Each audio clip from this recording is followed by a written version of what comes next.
Police സേനയെ പരോക്ഷമായി വിമർശിച്ച് മുഖ്യമന്ത്രി പിണറായി വിജയൻ. സേനാംഗങ്ങൾ അനാവശ്യമായ ഈഗോയുമായി നടക്കരുതെന്ന് മുഖ്യമന്ത്രി. പോലീസ് അംഗങ്ങൾക്കിടയിലെ കൂട്ടായ്മയ്ക്ക് പുറമെ വ്യക്തിപരമായ കടമകളും നിർവഹിക്കണം. പോലീസിലെ സമ്മർദ്ദങ്ങൾ പരിഹരിക്കാനായി സൈബർ സെൽ ഉൾപ്പെടെയുള്ള വിഭാഗങ്ങളിലെ അംഗബലം കൂട്ടാനും തീരുമാനം. സൈബർ ഡിവിഷൻ പോലീസ് പദ്ധതികളുടെ ഉദ്ഘാടന വേളയിലാണ് മുഖ്യമന്ത്രിയുടെ പരാമർശം.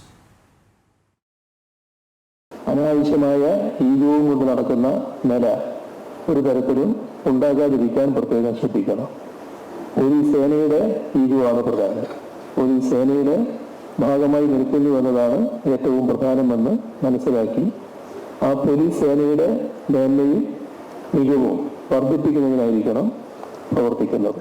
കൂട്ടായ്മയുടെ ഭാഗമായി തന്നെ ഒറ്റക്കൊറ്റക്ക് നിർവഹിക്കേണ്ട ചുമതലകളുണ്ടാകും. ആ വ്യക്തിപരമായ ചുമതലകൾ കൃത്യമായി നല്ല ജാഗ്രതയോടെ നിർവഹിച്ചു പോകാൻ കഴിയേണ്ടതുമാണ്.